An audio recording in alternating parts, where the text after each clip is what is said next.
She said it with a smirk, one of those crooked, entitled smirks that make you feel like the joke's on you, and you didn't even know there was a joke. Sometimes I fantasize about my ex. When we're together, Denise said, swirling the last of her Chardonnay like she was auditioning for a reality show called Who Can Humiliate Their Husband Faster? The words didn't echo in the room, they detonated. I stared at the roast chicken I had carved, steam still rising off it like it didn't know the air had changed.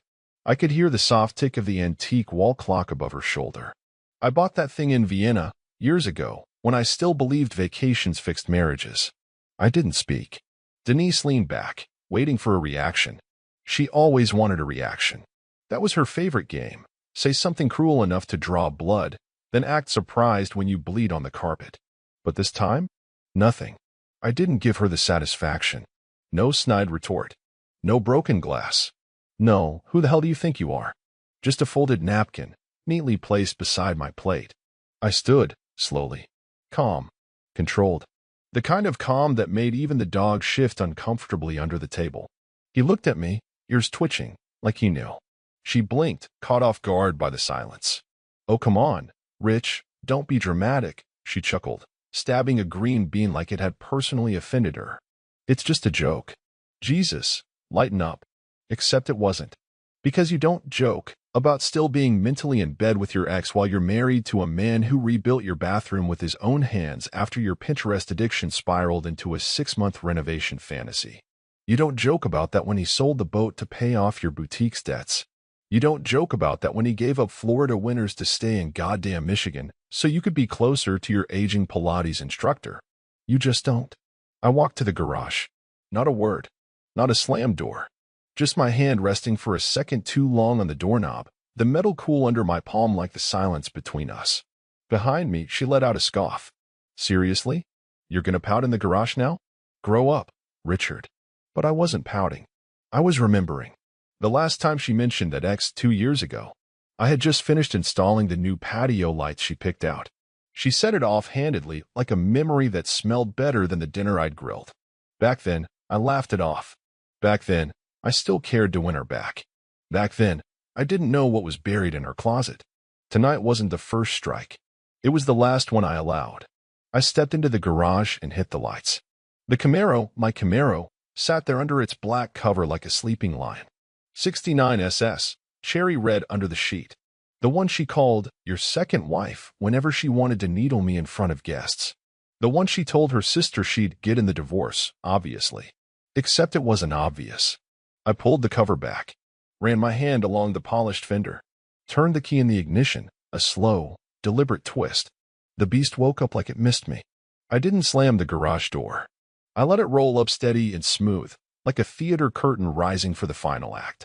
And when I pulled out of that driveway without a glance in the rearview mirror, I wasn't running away. I wasn't sulking. I wasn't confused. I was choosing the moment I would remember as the beginning of the end. Because sometimes a man doesn't need to scream. He just needs to leave quietly enough to make the silence deafening. And when I saw the porch light flick on in my side mirror, and saw her silhouette in the doorway, arms crossed, and heard nothing but the sound of my V8 cutting through the dusk, I knew she finally felt it. The shift, the dread, the realization that the thing she thought would always stay had started moving. At first, she thought I was bluffing. She heard the Camaro roar to life and probably smirked into her whine like it was some melodramatic tantrum. Like I'd do a few angry laps around the block, come back in 10 minutes smelling like exhaust and pride, and apologize for making a scene. But I didn't circle the block. I didn't come back. I didn't even slow down. That engine, deep, guttural, unmistakable, was the sound of me peeling 31 years off my back like a bad sunburn. And for the first time in decades, the garage door didn't open again that night. The house got quiet after that. Not the comforting quiet of a settled home, but that eerie, suspended silence, like a theater where the actor's missed his cue and the audience doesn't know if it's part of the play or a full-blown collapse. She texted, "Really?" Then again, 2 hours later. "Are you serious right now?" Then, "You're acting insane." No reply from me. She called around midnight. Twice. I let it ring. She didn't leave a message. I imagined her sitting on the edge of the bed, arms crossed, still in that stupid silk robe with the monogram D. She used to tell her friends it stood for desire. I always thought it stood for delusion. She probably poured another glass and settled in, convinced I'd come crawling back by morning. That's what narcissists do. They don't fear abandonment. They dismiss it. Until it's real. And oh, it got real. Morning sunlight crept through the blinds like it was afraid to touch her. She woke up in my bed, still tangled in yesterday's drama. No sound from the garage. No soft hum of coffee brewing. No morning news playing in the background. Just an empty side of the bed, cooler than usual. She padded out into the hallway. The house looked untouched but felt unfamiliar. The kind of unfamiliar you get when a door's been left open too long in the winter and all the warmth has fled somewhere else. Then she saw it. On the nightstand. Her wedding ring. Not flung. Not hidden. Not theatrically placed on her pillow like in some soap opera. Just there. Cold. Deliberate. The ring she insisted be platinum because gold was too cliché. The one I had resized 3 times because she couldn't decide on her real weight. That ring had cost me more than the Camaro financially and emotionally. Now it sat alone, like an artifact. She picked it up like it might still be warm. It wasn't. She didn't cry. Not yet. Instead, she stormed into the garage. Empty. Not just of the Camaro.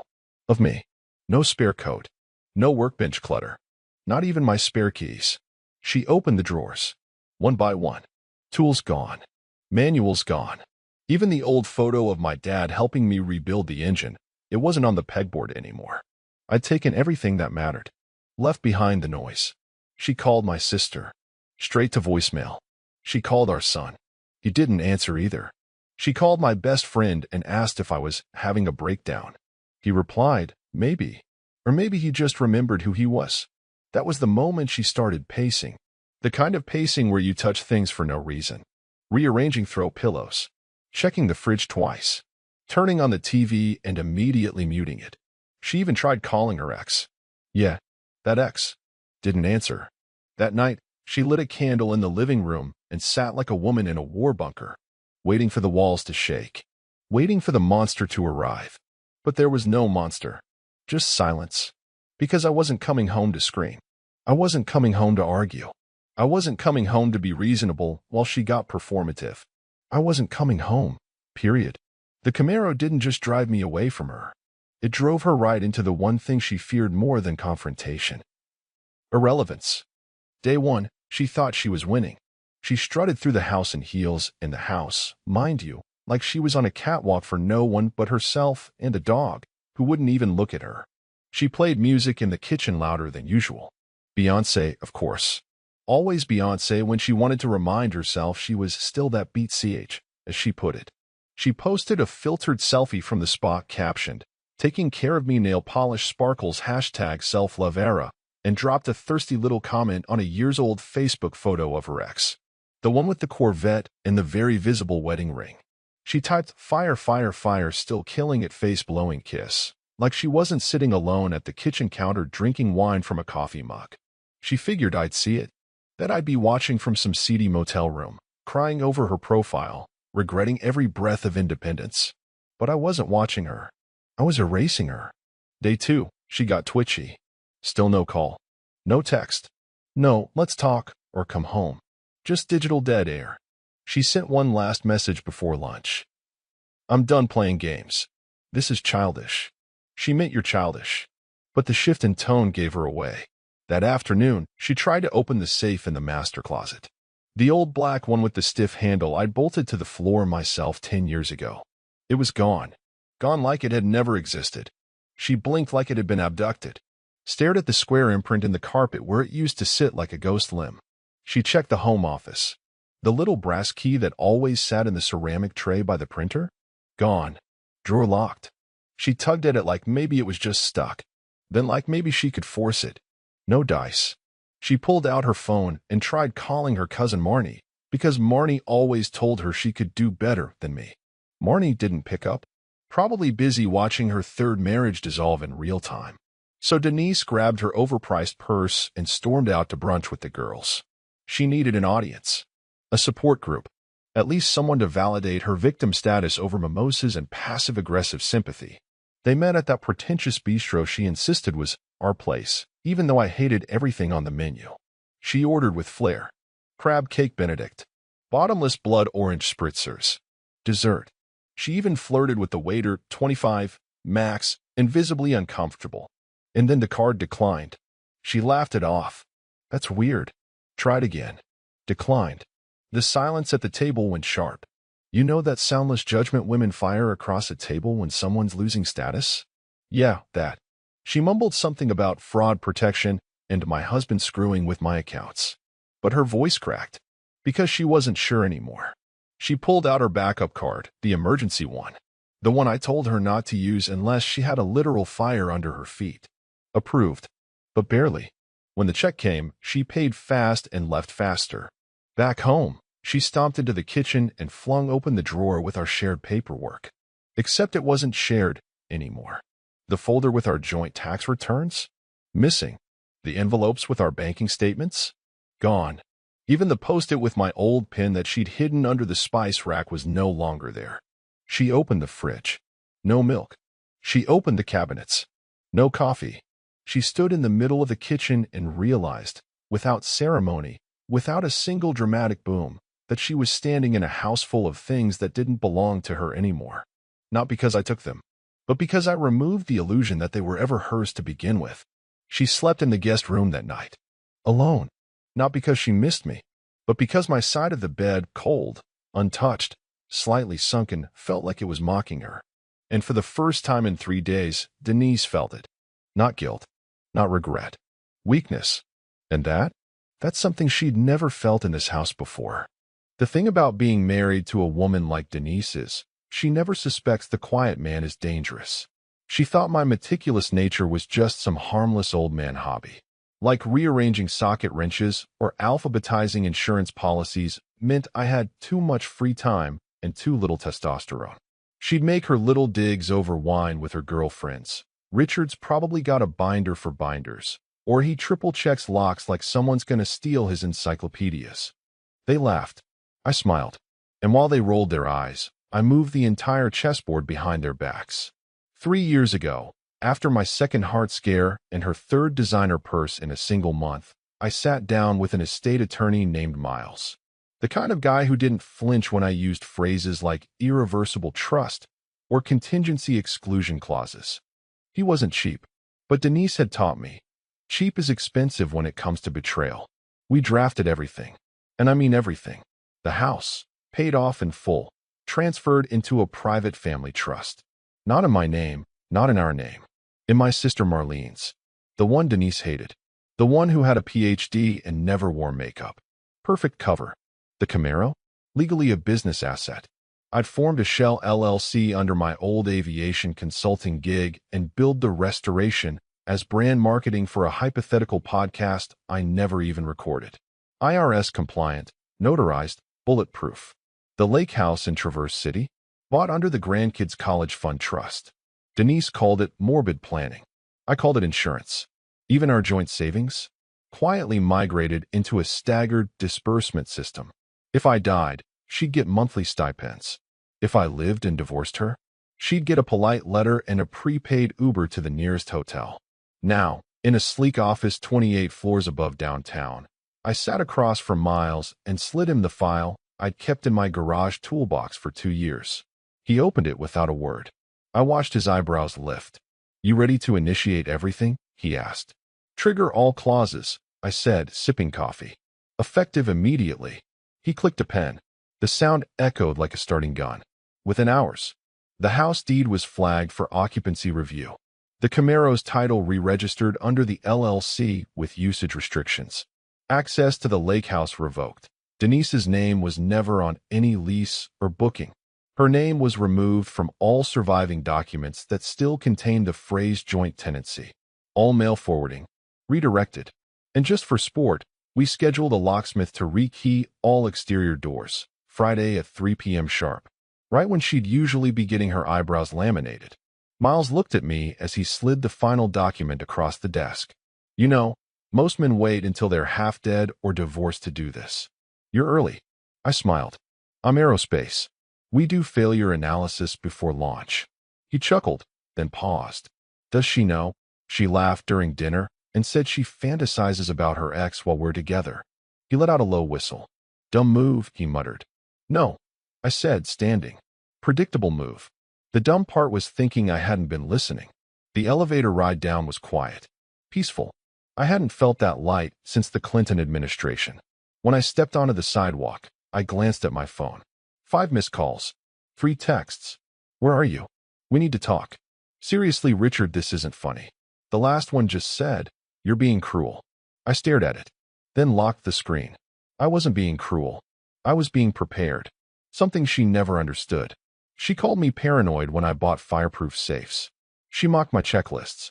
Laughed when I said prenups should be updated like antivirus software.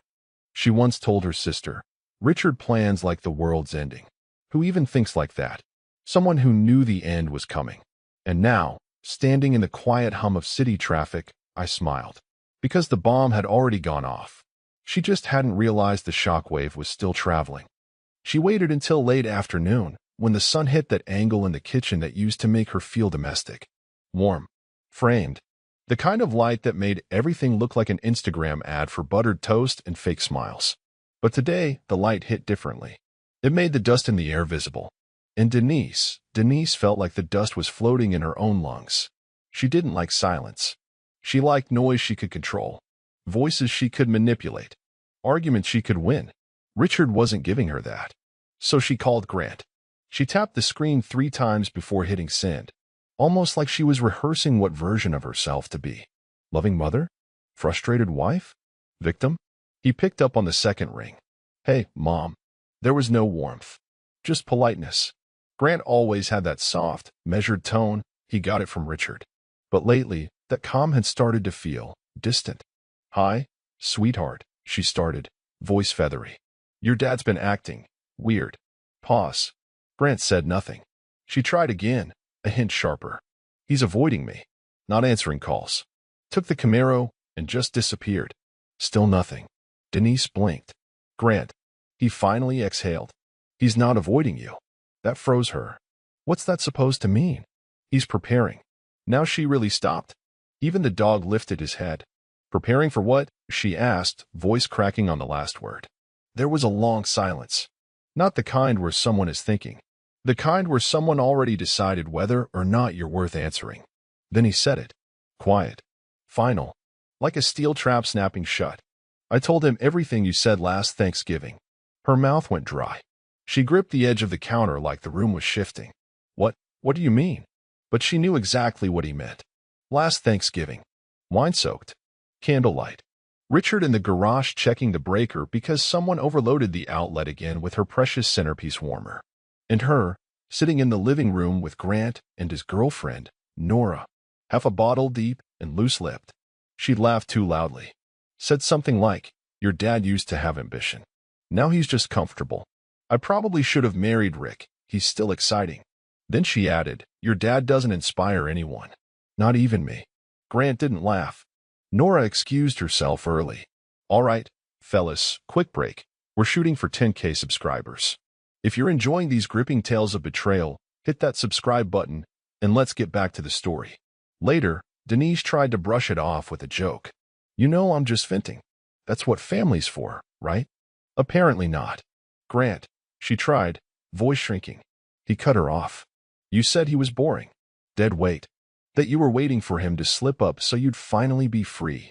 She didn't remember saying it exactly like that. But she didn't deny it, either. And you think he'd just forget that, he added. I was drinking, she snapped, losing the softness. It was Thanksgiving. He didn't respond. Are you seriously taking his side? I'm not taking sides, he said. I'm remembering who taught me the meaning of respect. And who taught me how to fake it. Click. Call ended. She stared at the phone, blinking, not breathing. The room felt smaller now. The walls closer. The shadows longer. She had always believed Grant was hers. Emotionally. Strategically. She was the fun parent, the spontaneous one. Richard was just the calendar, the wallet, the lecture. But in that moment, she realized something terrifying. Grant had been watching. All those years. All those sighs. The digs. The dismissals. The behind-the-back eye rolls. He wasn't choosing sides. He was choosing truth. And truth? was suddenly very inconvenient. She sat down on the bar stool and scrolled through her texts. Tried again. Hey, can we talk? Nothing. Please. Still nothing. Just silence. And her own reflection in the black screen. Tired. Alone. And for the first time in decades, uncertain whose side of the story anyone would believe. She hadn't opened that side of the closet in months. It used to be his, meticulously organized, color-coded, shirts arranged by sleeve length, ties rolled tight, like little silk grenades. He even labeled the drawers. Who the hell labels sock drawers? Richard did. Because, as she loved to say at wine nights, my husband has an unhealthy relationship with order. It's his love language. Now it was empty, hollowed out, like a closet that had been burglarized by someone who knew exactly what to take and what message to leave behind. But today, something tugged her there. Not logic, not curiosity, something colder, older, that deep, animal instinct that something is off. She opened the mirrored door, half expecting to see nothing. But there it was. A cardboard box. No tape. No markings. Just a box. Denise crouched and pulled it out slowly like it might hiss or explode. Set it on the ottoman and peeled it open with the delicacy of someone uncovering a body.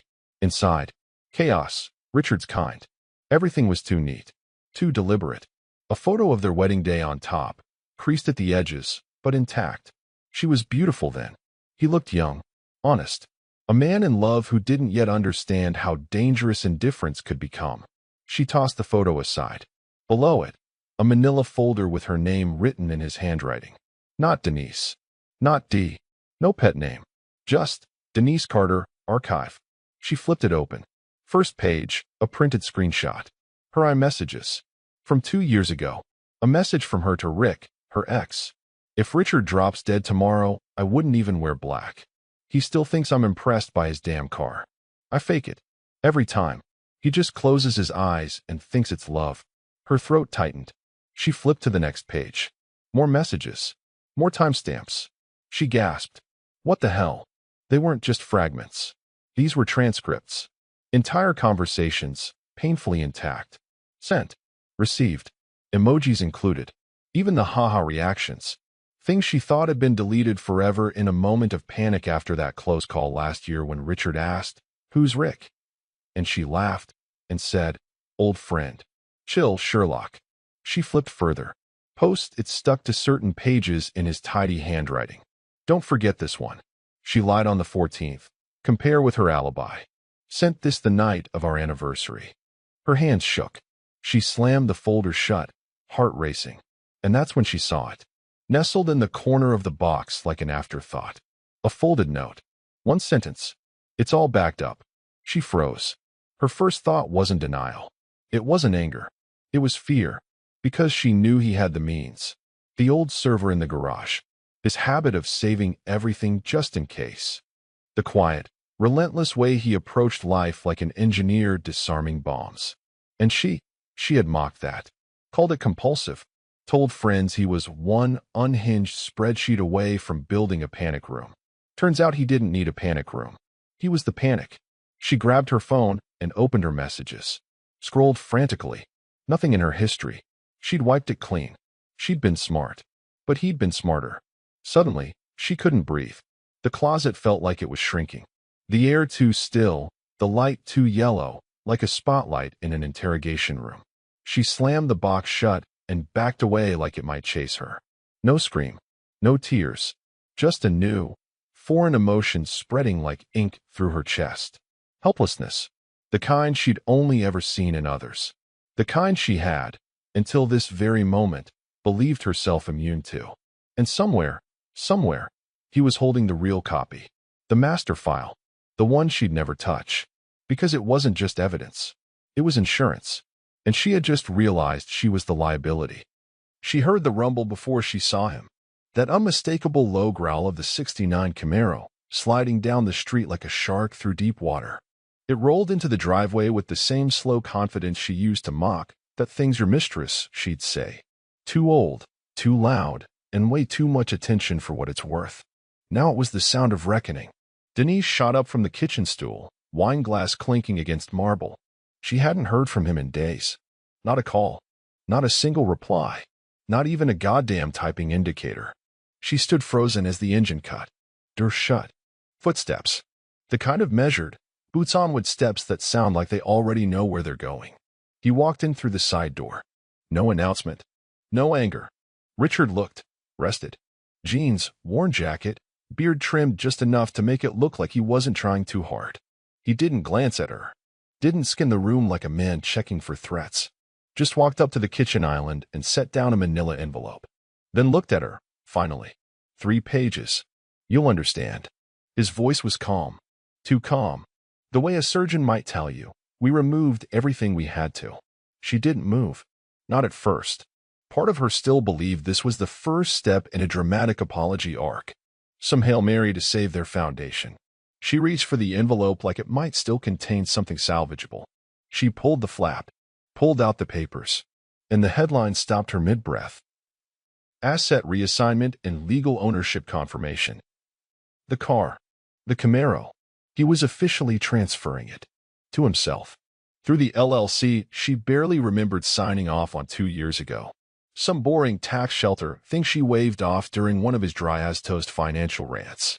She skimmed the pages, title history, legal registration, and attached notarized statement from her husband-turned-architect of collapse. To prevent future disputes and ensure clear delineation of sole ownership. Her hands shook. You can't do this. That car. He cut her off. Not loud. Just final. You never asked whose name it was in. She blinked. You said you'd take it in the divorce. Called it your trophy. I made sure you wouldn't. Then he turned. Walked back toward the door without waiting for the meltdown. But oh, she delivered. You bastard. She screamed, voice cracking as it ricocheted off the kitchen tiles. You smug, pathetic bastard. That car was mine. You drove me around in it. He didn't stop. Didn't even flinch. She followed him to the door, paper still clutched in her hand like it was a death notice. Don't you walk away from me, Richard. I'll fight this. You think you're going to humiliate me? He paused, hand on the doorknob, then turned, just enough for the light to hit his face. No, he said softly. That was never the goal. But it's a hell of a side effect. He walked out, steps even, slipped into the driver's seat like the car had been waiting for his return. She watched from the front door, seething, gripping that envelope like it might explode if she let go. The Camaro roared to life again. It didn't peel out. It didn't screech. It glided, backing up with precision, tires kissing the edge of the curb. And then he was gone. The house was silent again. But this time, it wasn't suspenseful. It was surgical. She stood there for minutes, blinking at the empty driveway. Because that was supposed to be her prize. The symbol she told everyone she'd keep, even if the marriage didn't. I'll get the house, the car, and half his pension. He's too soft to fight me. Turns out softness was just camouflage. And the Camaro? Wasn't a trophy. It was a message. And she'd just been handed the translation. She came back from errands with 2 shopping bags and a new attitude. Hair freshly blown out. Nails redone in that same crimson shade she used to wear when she wanted to reclaim the vibe. Oversized sunglasses. Designer heels. She walked up the driveway like it was still hers, still the stage she owned. She didn't even notice the little black security camera above the garage until it blinked red. Then again at the front door. Blink. Blink. New. Subtle. Purposeful. She hesitated. Only for a second. Slipped her key into the lock like she was still queen of the house. Turned. Nothing. Frowned. Turned again. Harder. Click. No give. She stared at it, confused. Tried the key again. Pulled. Pushed. Jiggled. Still locked. That's when it started sinking in, not all at once. Just a slow, crawling awareness that the rules had shifted and no one had told her. She rang the doorbell. Silence. She knocked. First lightly, then harder. Still nothing. Denise stepped back from the porch, heart thudding louder than she cared to admit. Looked around like maybe she'd see a note. A reason. Something. That's when she saw him. Down the street. 3 houses over. Parked under the shade of an old maple tree. Richard's truck. Window down. Arm hanging out. Calm as ever. He wasn't even looking at her. Not out of guilt. Out of indifference. He was talking to someone. Maybe his sister Marlene. Judging by the posture. Laughing, even. a soft, half-smile on his face like he was finally in on the joke. She took a step toward him. He didn't flinch, didn't glance, just kept talking. She was invisible. And then came the tow truck, right on cue. It turned onto the street like a polite executioner. Yellow lights flashing. Slow. Official. Denise watched in horror as it stopped in front of the house. Two men got out. They didn't ask questions. Didn't knock. They walked up the driveway like they'd done it 100 times. One opened the door to the silver Lexus, her car, and the other began hooking up the wheels. She dropped her bags. Hey, that's my car. The taller guy didn't even look at her. It's registered under the LLC, he said, reading from his tablet. Authorization from the owner. All paperwork's in order. I live here, she snapped. He glanced at her.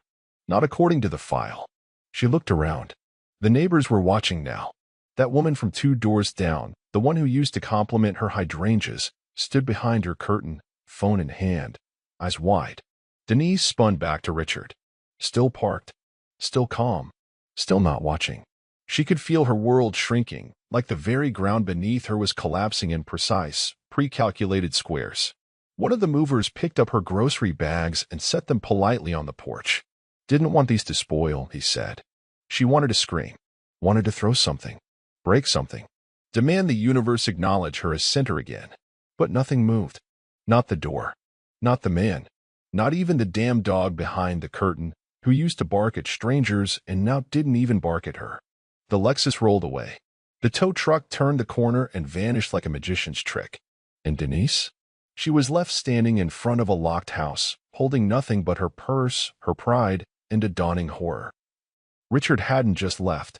He had evicted her from her own delusion. And worse, he'd done it legally, quietly, with enough grace to make it look like it was always meant to happen this way. Because in his world, order mattered, and disorder was never invited back in. They met at the old Italian place downtown, Marco's, the one with the bad lighting and the uncomfortable chairs that Denise always refused to step foot in because cheap wine equals cheap taste. Which is exactly why Richard chose it. Just him, Grant, and Emily. No spouses. No Denise. He reserved a booth in the back, away from the door, where the clatter of forks and low hum of Sinatra couldn't interrupt what needed to happen. He got there early. Always did. Sat with a black leather folder next to his water glass and a look on his face that wasn't angry or triumphant. Just finished. Emily arrived first. Early 30s, composed, always polite, but with her mother's instinct for optics. Grant came in 5 minutes later, same cautious gait he had as a kid when he broke a window and hoped Dad wouldn't notice. They didn't know why he invited them. They assumed it was about the separation. Maybe an awkward preamble to a formal divorce announcement. Maybe an apology tour. But when they sat down, Richard didn't start with pleasantries. No, how's work? No, how are the kids? He pulled out his phone and placed it on the table. Hit play. The audio wasn't long. 45 seconds, tops. But it was enough.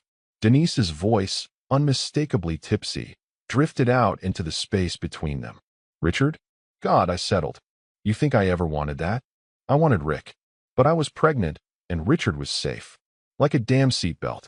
You don't dream about seatbelts, do you? Then laughter. Not hers. A friend's. Muffled, embarrassed. Emily's face fell first. Her fork paused mid-cut. Grant blinked and looked away. Richard let it play to the end, then tapped the screen to stop it. Silence. He looked up, calm. I found that 3 months ago. I didn't play it until last week. Neither child said a word. He continued. She always said I was too cautious, that I planned too much. Truth is, I was stalling. I waited because I didn't want to leave a mess. He reached for the leather folder, opened it, slid 2 sets of documents across the table. One's for each of you. Financial trusts. 529 plans for your kids. Medical proxies. Asset transfers. Emily finally spoke. Dad, what is this? I'm cleaning up, he said. Not dying. Just done pretending. Grant stared at the paper. She doesn't know about this? She will, Richard said, when the dust hits her lungs. They sat in silence again, not because they didn't have questions, but because the answers were obvious. Grant leaned back in his chair, ran a hand through his hair, and said, I told you. I told you what she said at Thanksgiving. I just didn't think. She meant it, Richard finished. Emily looked down, swallowed hard. She used to say you were a coward, that you wouldn't survive 1 month without her. Richard chuckled, soft, bitter. I used to believe that too. They didn't laugh. They didn't need to. Because the shift was already happening. Not loud, not public, just a quiet rearranging of loyalty. A tectonic slide of what the family was versus what it was becoming. When the check came, Richard paid in cash. He always did. Said it kept the math honest. They hugged at the door, hesitant, but warmer than they'd been in years. And when he drove away, he didn't look back. Because that night wasn't about confrontation. It was a correction. He'd spent 3 decades letting Denise write the narrative of who he was. Now, he had the final edit. And the kids finally saw the truth between the lines. She didn't hear the knock. Because there wasn't one. No warning. No call. Just a soft thump, paper against wood, sometime after sunrise. Denise woke up in the guest room again, curled in a blanket that smelled like dust and old laundry detergent. The mattress still had the crease from Richard's overnight bag, the one he used for business trips a decade ago. Now, it just stared back at her like an accusation. She shuffled out into the hallway, eyes dry, throat sticky. A weird, wrong quiet filled the house. Not peaceful, hollow, like the sound right after the power goes out. That's when she saw it. A slip of yellow under the front door. She opened it, and there it was, taped to the glass, neat as ever, with Richard's handwriting across the top corner, like he still couldn't resist organizing even her downfall. Notice to vacate, 72 hours. Tenant status revoked by primary trustee. Occupancy rights terminated as of this morning. This is not a negotiation. This is a notice. It wasn't legalese. It was a scalpel. Her hand trembled as she peeled it down. Attached behind it, held by a paperclip, was a photo. One she hadn't seen before. Richard smiling. Not the half-smile he wore for holidays or pity, but genuinely smiling. Leaning against the Camaro. In front of her, no, his house. Grant on one side. Emily on the other. They all looked fine. Happy, even. She wasn't in it. She wasn't even behind the camera. Because she hadn't been invited. And that was the moment it clicked. Not the legal paper, not the frozen bank accounts, not the deadbolt she couldn't open. It was that photo. Because Denise had always believed she was the axis. The sun. The reason. She wasn't. She was the warning label on a life that used to be his. Now, he didn't need her to complete the picture. She clutched the edge of the doorframe as her legs wobbled. Her stomach twisted. Not in grief. Not even in anger. In realization. She'd mocked the Camaro. Said it was his fantasy. His relic. The thing he clung to like a boy who couldn't accept aging. But the Camaro wasn't the symbol of Richard's weakness. It was his escape pod. She thought he'd never leave. Thought he was too gentle. Too invested. Too damn loyal. But she never understood that loyalty has a half-life. And Richard? Richard had let it run out. He left no keys. No trace. No maybe someday message. Just paperwork. Precision. A picture she wasn't in. She walked back inside slowly, the way someone walks when they finally realize no one's following them. The walls suddenly looked different. Too white. Too clean. Like someone had taken a sponge to every memory she ever weaponized and scrubbed it out. She sat down in the same kitchen where she once laughed at him for checking the thermostat 3 times. Where she once fantasized out loud about someone who wasn't her husband. No? She couldn't remember that man's name. But she remembered every quiet moment Richard had spent watching. Waiting. Not flinching. Because he wasn't weak. He was precise. And the final turn of the key? That wasn't the lock clicking behind her. It was the moment she realized she had never known who Richard actually was. Not the quiet fixer. Not the predictable husband. Not even the betrayed man. He was the one who could rewrite the ending and erase her entirely from it.